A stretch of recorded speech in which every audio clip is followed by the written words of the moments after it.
Okay, we'll make a start. So I'd like to welcome you all. Thank you, Chairman. Yes, we are live streaming. Thanks, Elaine. So we're live now.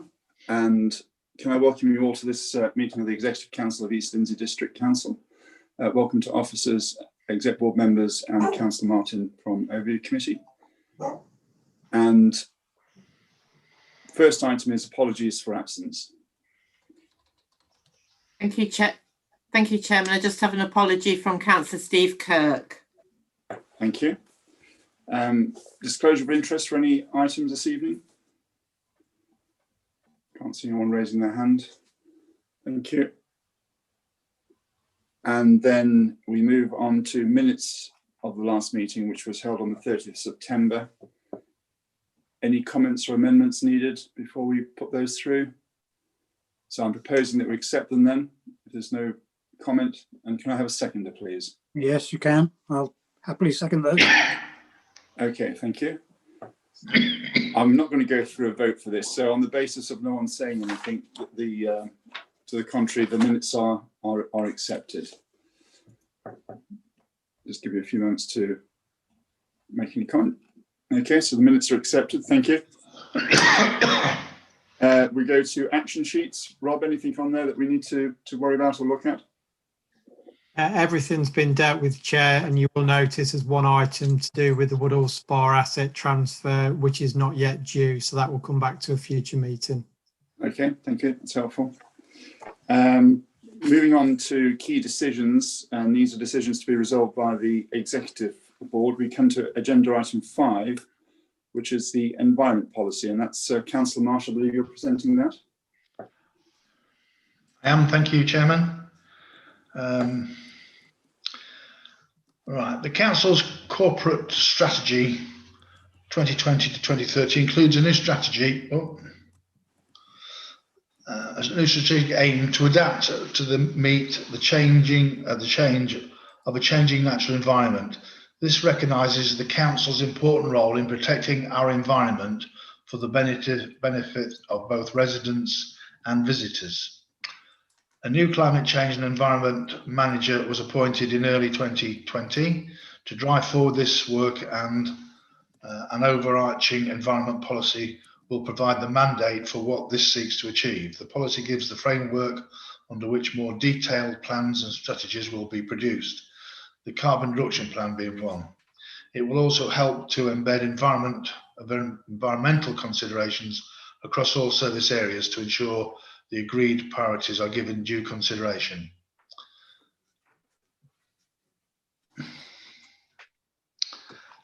What included in the environment policies is 4 main areas. One is to protecting and adapting our natural environment.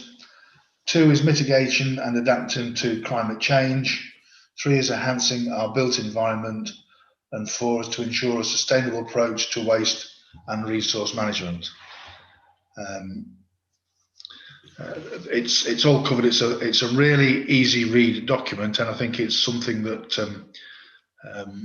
both councillors and council employees can refer to and work with, and shows a clear lead to the members of the community about our seriousness and commitment to taking this a stage further and embedding it within what the council does in all things. And I would recommend that this council, or this executive board, supports this through to full council. Thank you, Chairman.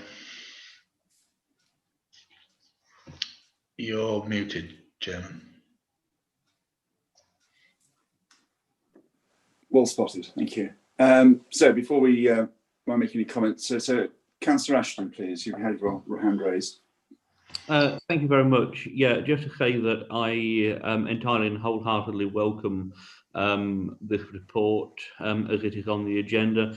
I just register my thanks to Sarah Baker, who I know has put a huge amount of time and effort into this, and also for reflecting comments which have been made earlier.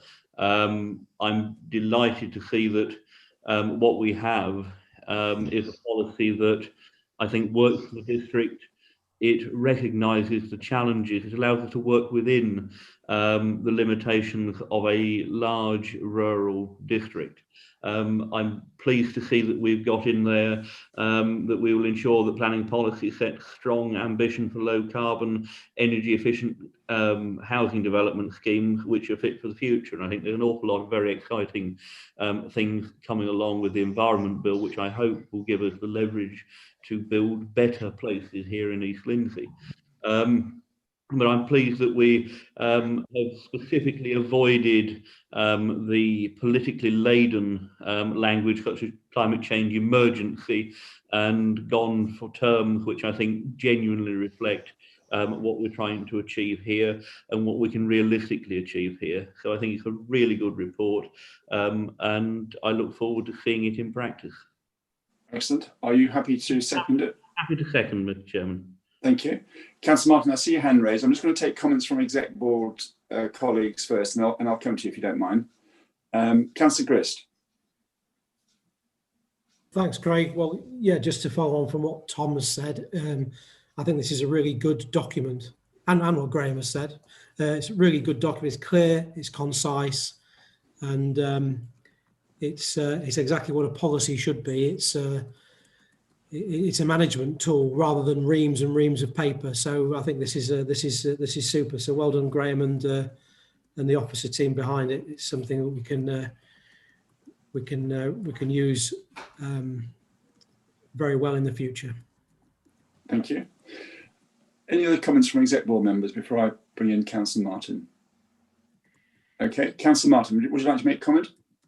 Yes, I just wanted to comment really that as everybody's aware, there was a piece of scrutiny work going on at the same time that this was being developed. And I think it was an excellent example of scrutiny working with the Exec Board to help develop a piece of work, and that the panel that reported last Wednesday to full council commented on how well they'd worked together with Councillor Marsh in particular, and Sarah Baker, and that it really had been a really good example of how scrutiny and the Exec Board can work together.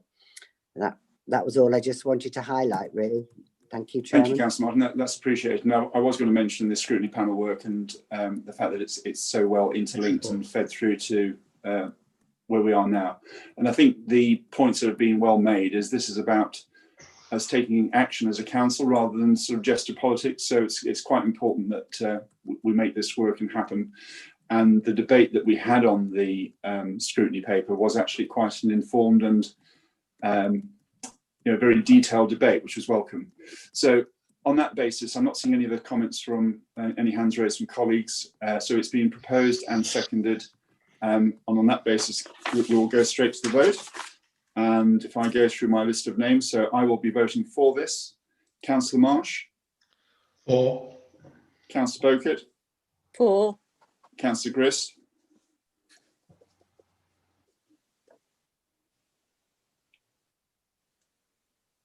Still muted, Adam. We'll come back to you. Councillor Gray. For. Councillor Martin. Oh, sorry, I beg your pardon. You're not Councillor Foster. Sorry. For. Thank you. Councillor Grist. Councillor Martin Foster. For. Yes, that's right.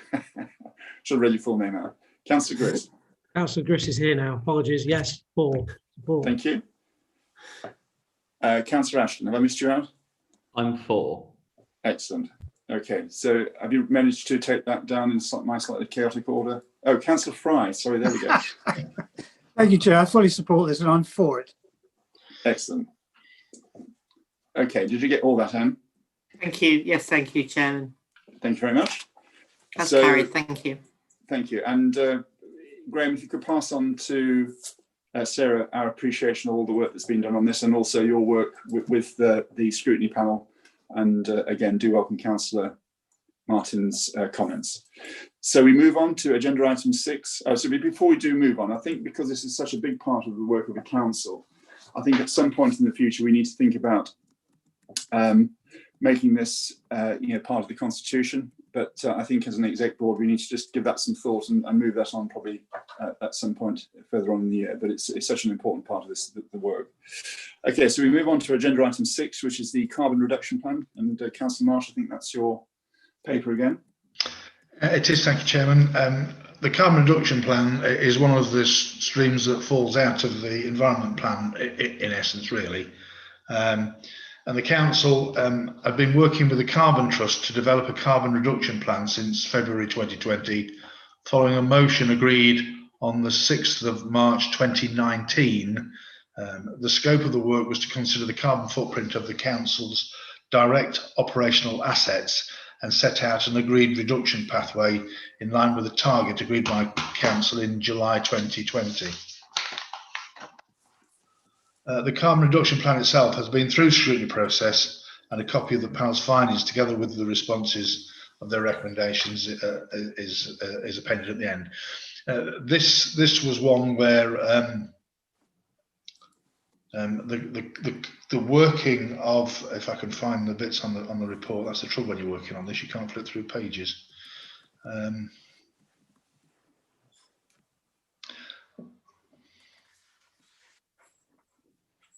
Just bear with me, I'm sorry about this, I've got it all No problem. numbered, but the numbers have gone off.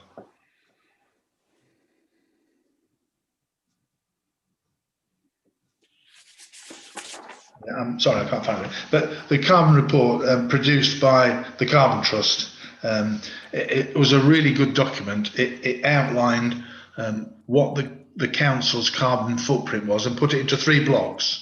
One was effectively what we did operationally. One was effectively what was happened with things like mileage and officers' time and the vehicles. It's all listed in the report, but it quite clearly shows that where the council causes the biggest carbon footprint, and the scrutiny committee, which I think was made reference to in the last report, led by Councillor Smith, did a really first-class job of going to this, not in too much depth that we got lost in it, but enough depth to show that there were some real big wins that could be made. And the report of the scrutiny committee shows that if we take it off in bite-sized pieces, there are some real achievable bits to get this council to be carbon neutral by 2040, which is a target we've set ourselves, and the ambitious target of getting, I think it's 45% of our carbon footprint gone by 2027. It was a real pleasure to work on this scrutiny. I don't always find scrutiny suits my personality, because I can be quite pragmatic about what I think is right and where we should be going. And when you're observing, you don't have that opportunity to have an input. But on this particular scrutiny panel, I thought it was a real good piece of work. We all had a chance to have an input. Everybody listened to everybody else. Came out with a really good document. It's the way that we've got to go forward, and by following this, we can set a clear example, not only to our members, our officers, but also to our community we serve.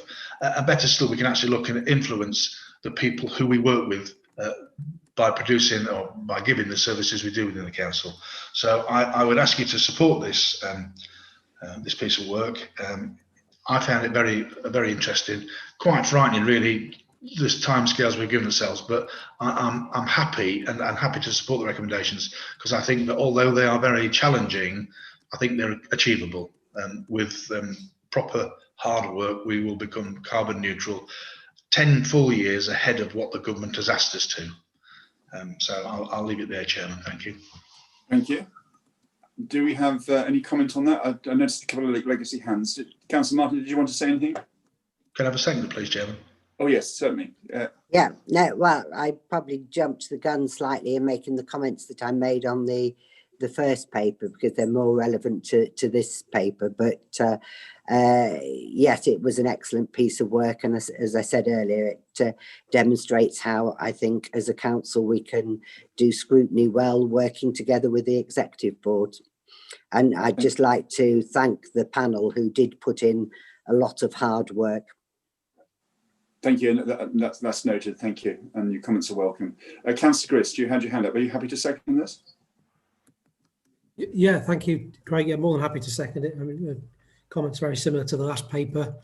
It's good stuff. It's what we should be looking to do and have as a priority in 2020 and beyond. So it flows nicely from agenda item 5, and very happy to second and support the paper. Excellent, thank you. Councillor Foster. Thank you, Craig. Just to say that I recognise that obviously my portfolio area is probably responsible for some of the largest carbon emissions that are identified in the paper. And just to reassure all of our members that I will be working with officers to ensure that when we're looking at fleet renewals, that's both small and large in the future, we will be trying our best to identify the best options for our future with the fleet that we're working with, and that's looking at electric vehicles, hybrid vehicles, and also with obviously our larger refuse collection vehicles that we will be looking to try and ensure that we get the best options that we can with the Euro CAT categories as we move forward. Thank you. Thank you. Councillor Ashton, please. Thank you again to sustain some of my own comments from the earlier paper. I think what we're achieving here is the right balance between our responsibilities and what is realistically achievable in a district like ours. And to pick up on Councillor Foster's points, it's absolutely true that we should be doing the best we can within the science and technology which is available to us. There's no point in us going off down a route to that at this stage simply wouldn't work. It would be so far expensive that our residents would never really forgive us. So I think this strikes the right balance. And again, it's going to be a very interesting journey watching it progress. Thank you. So we have it proposed and seconded. If there's no more comments, we'll go straight to the vote. So I will support that. Councillor Marsh? Yes, support, thank you. Councillor Beaucourt? Support. Thank you. Councillor Grist? Yes, support. Thank you. Councillor Ashton? For Councillor Gray? Support, yes.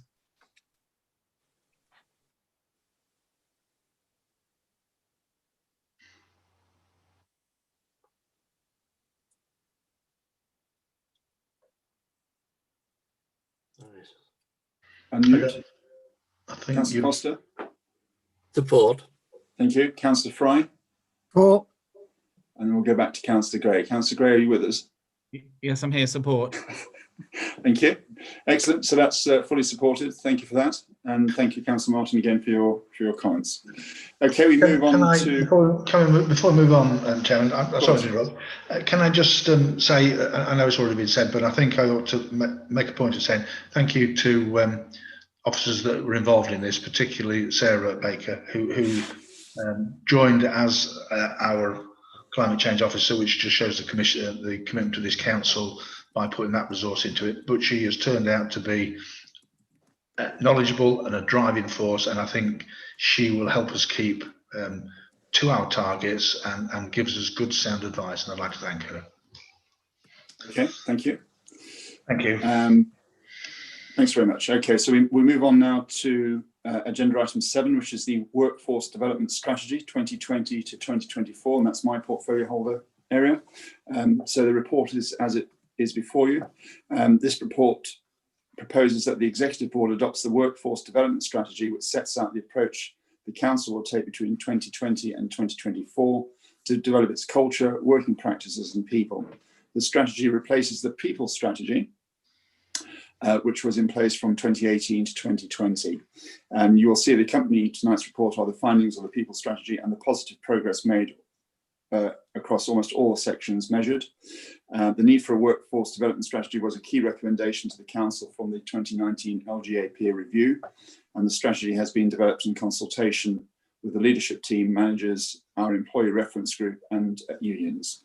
The 6 themes identified in the workforce development strategy are to attract and retain talented employees, a flexible approach to service delivery, a healthy and active workforce, to shape our organisational culture and maximise staff engagement, be efficient and effective in all that we do, and to celebrate our success and reward excellence.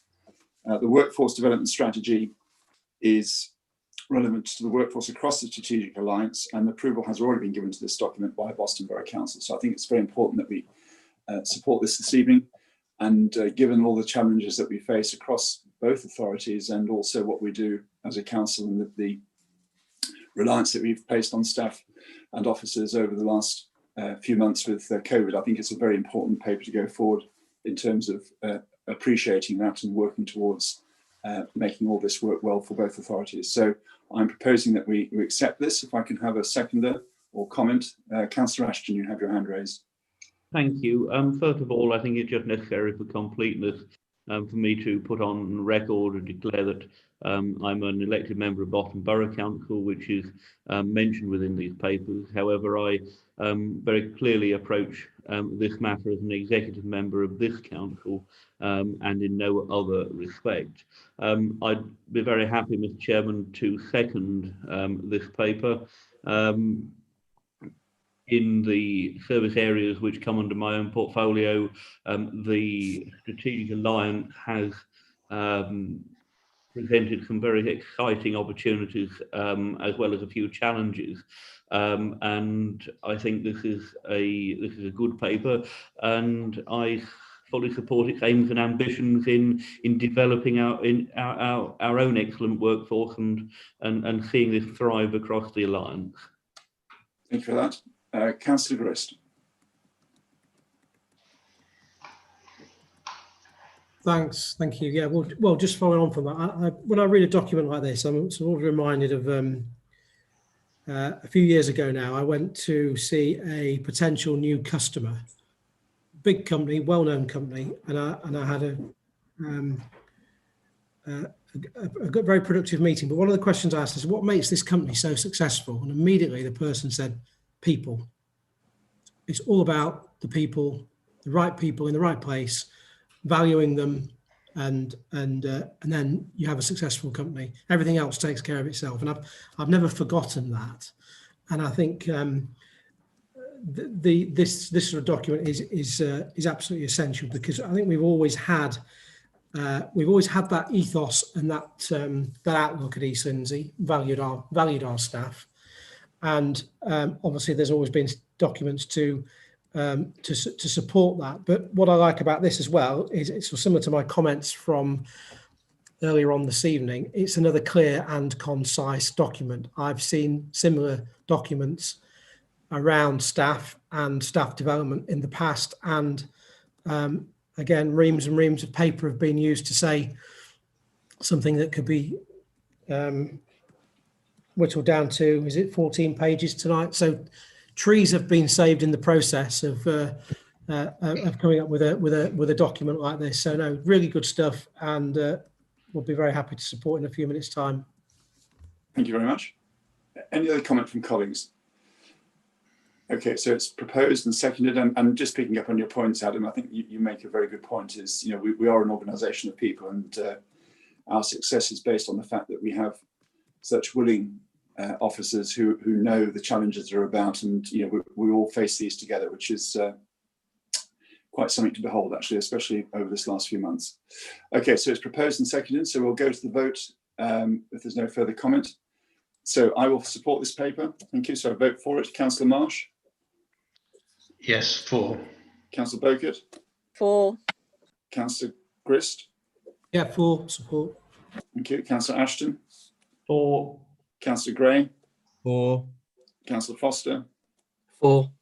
And Councillor Fry? For. Thank you very much. Okay, we move on to agenda item 8, which is the surveillance camera systems policy, and to consider the adoption of a surveillance camera systems policy as detailed at Appendix A. Effectively, the council's on-street CCTV is managed by Boston Borough Council under a memorandum of understanding. And in order to comply with the surveillance camera commissioner's requirements, this council needs to have its own policy in place to cover the management of other CCTV systems that are directly under the council's own control. So the recommendation is that the executive board adopts the surveillance camera systems policy as detailed to ensure that we are in compliance with the SCC code of practice. The document is there to read, councillors, and I'm sure it is what it is. So I'm quite happy to propose that we take this forward. It's something we have to do. Could I have a seconder, please?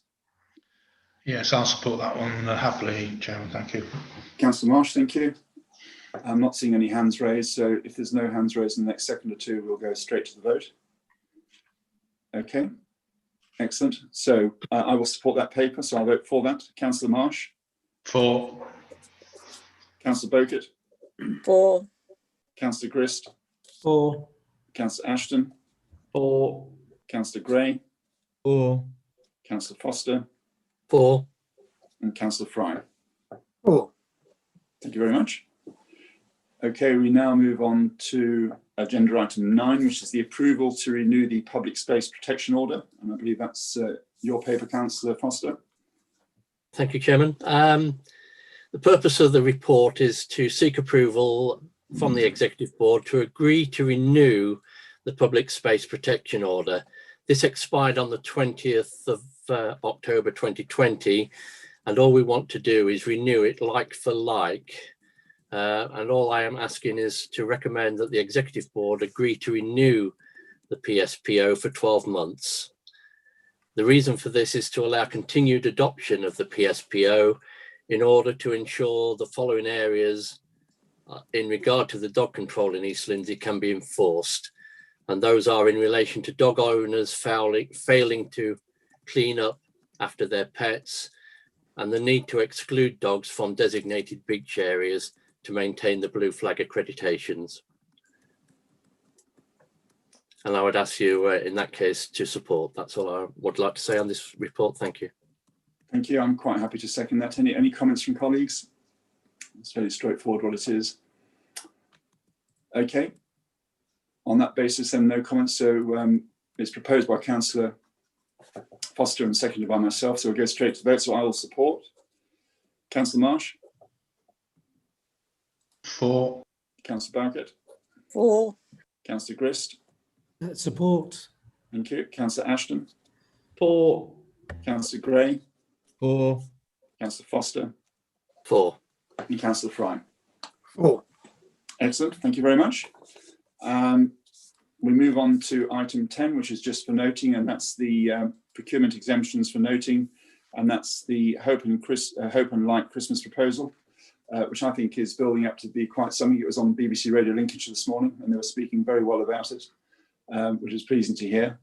I was really pleased to hear as well that we put a tweet out with a children's song about COVID and distancing, which was very well received as well. So 2 hits in one morning show is not bad going.